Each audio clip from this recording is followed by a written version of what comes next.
السلام علیکم جی دوستو، بین بج چکی سکھی بیرا بار آ چکا اور ہم اس کے بارے میں بات کر رہے تھے۔ آج اس کا دوسرا حصہ ہے۔ چلیں بغیر وقت کو ضائع کیے ہم آپ کو دوسرے حصے کی طرف لے کے چلتے ہیں۔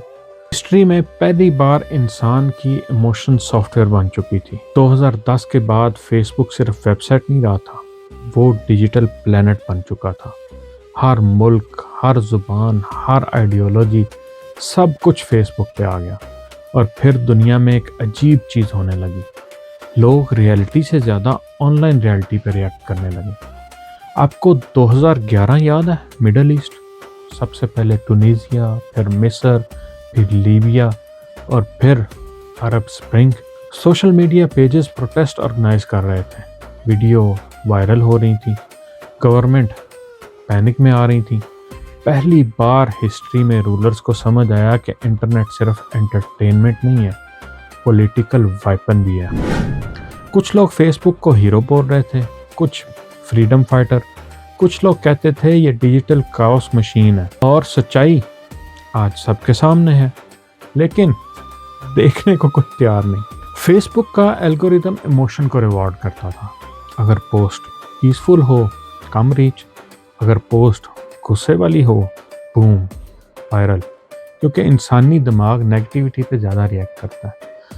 اور الگوریتم نے یہ ویکنس ماسٹر کر لی ہے۔ پاکستانی ورژن سمجھتے ہیں، اگر کوئی پوسٹ کرے آج موسم کتنا اچھا ہے، 10 لائک، لیکن اگر کوئی پوسٹ کرے ملک، اب ملک کی بات کون کرتا ہے؟ اب اگر کوئی لکھ دے کہ خان کی جان خطرے میں ہے، اسی وقت 5000 comment, 3 family fight, 2 fake expert اور ایک انکل جو ہر چیز کا بلیم یہودی سازش پہ ڈال رہے ہوتے ہیں۔ یہ ویسے اب یہودی سازش بھی پرانی ہو چکی ہے، اب ہر چیز کے پیچھے وردی ہی ہوتی ہے۔ چلیں اپنے مدعے پہ آتے ہیں۔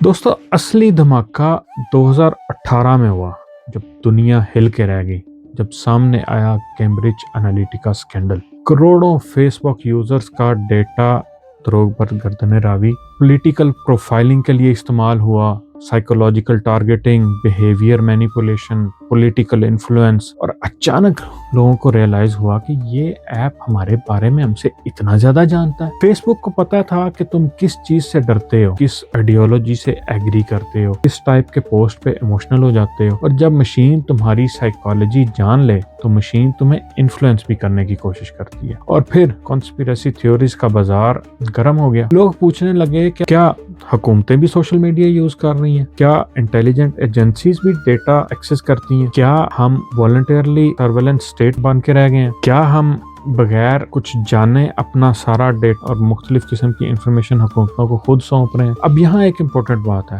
ہر کلیم کا ڈائریکٹ پروف نہیں ہوتا، مگر ہسٹری یہ ضرور دکھاتی ہے کہ حکومتوں اور ٹیک کمپنیوں کا رشتہ دن بدن بہت مضبوط ہوا، اسپیشلی پرزم سرویلنس پروگرام کے بعد۔ لیکس نے دنیا کو شاک کر دیا، لوگ سمجھنے لگے کہ پرائیویسی شاید اب صرف ایک گھوسلا رہ گیا۔ اور اس سب کے پیچھے مارک زکربرگ سینٹ کی ہیئرنگ میں بیٹھا ہوا، رپورٹ جیسے ایکسپریشن، پانی ایسے پی رہا تھا جیسے کوئی ایلین ہو، اور پوری دنیا میمز بنا رہی کہ یہ بندہ انسان بھی ہے یا اے آئی کا بیٹا ورژن ہے۔ مگر میمز کے پیچھے ایک ڈارک ریئلٹی بھی، ایک سنگل کمپنی کے پاس انسانوں کا پورا ایموشنل میپ تھا، اور وہ پاور انپریسیڈنٹڈ تھی، کیونکہ فیس بک یعنی کہ میٹاورس کے پاس 4 ارب انسانوں کا ڈیٹا ہے آج کی ڈیٹ میں۔ اور پھر شروع ہوتا ہے fake news era, click bait, political propaganda, deep division. Algorithm نے ڈسکور کر لیا تھا کہ ڈر بکتا ہے، غصہ بکتا ہے، ڈرامہ بکتا ہے، اور اس طرح سوشل میڈیا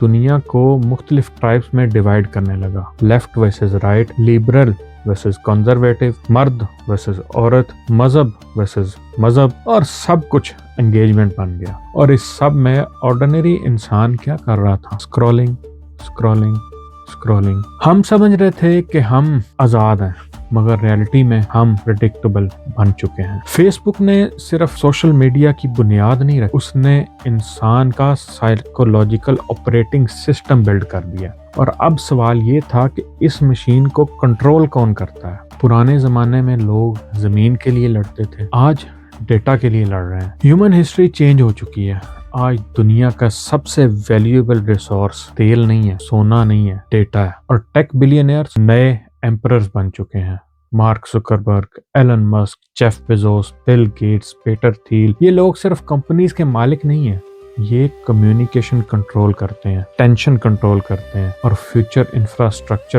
بلڈ کر رہے ہیں۔ Smart phone, smart T V, smart watches, A I assistants, ہر ڈیوائس ڈیٹا کلیکٹ کر رہا ہے، تمہاری نیند، تمہاری دھڑکن، تمہاری لوکیشن، تمہاری آواز، اور سب سے خطرناک چیز پتہ کیا ہے؟ ہم خود اس کی اجازت دے رہے ہیں۔ Terms and conditions accepted with out reading. ہم نے کنوینئنس کے بدلے پرائیویسی ایکسچینج کر دی ہے۔ پھر مارک زکربرگ نے نیکسٹ فیز اناؤنس کیا، میٹا پلیٹ فارم، دا metaverse, digital reality, virtual future, اور لوگوں نے مذاق بھی بہت اڑایا۔ شدولہ شاہ کے چوہوں جیسے اواتار ہیں، فنی ڈیموز ہیں، مگر ان میمز کے پیچھے ایک سیریس ویژن تھا، جہاں انسان ریالٹی سے زیادہ ورچوئلٹی کی دنیا میں وقت گزارے، کیونکہ اگر اٹینشن نئی کرنسی ہے تو الٹیمیٹ بزنس ماڈل یہ ہے، keep humans connected for ever.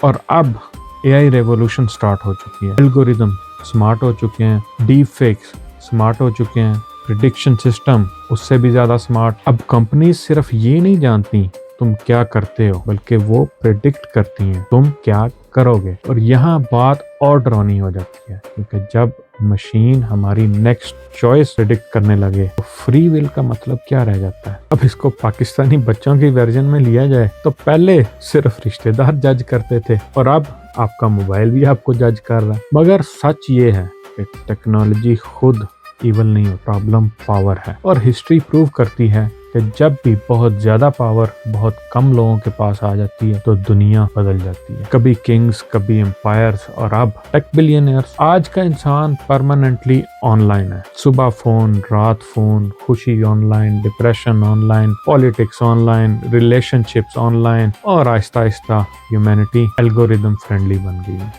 شاید فیوچر کی سب سے بڑی جنگ ملکوں کے درمیان نہیں ہوگی، وہ ہوگی ہیومن اٹینشن کے لیے، اور جب تک ہم اسکرول کرتے رہیں گے مشین سیکھتی رہے گی۔ سب سے خطرناک جیل وہ ہوتی ہے جہاں قیدیوں کو لگتا ہے کہ وہ آزاد ہیں، اور شاید ہم آلریڈی اس جیل میں رہ رہے ہیں۔ ٹیکنالوجی بری نہیں ہوتی، مگر جب انسانی اٹینشن بزنس بن جائے تو انسان کوموڈیٹی بن جاتا ہے۔ اور شاید فیوچر کا سب سے بڑا سوال یہ نہیں ہوگا کہ اے آئی کتنی سمارٹ ہو گئی ہے، بلکہ یہ ہوگا کہ کیا انسان اب بھی خود سوچ رہا ہے یا الگوریدم اس کے لیے سب کچھ فیصلہ کر رہے ہیں۔ اگر ہم نے اب بھی ہوش نہ کی تو ایک دن ہمارے بچے ہم سے پوچھیں گے کہ آپ نے ہمیں اسکرین کے حوالے کیوں کر دیا۔ تو سوچیں اور دیکھتے رہیں لوزر کام۔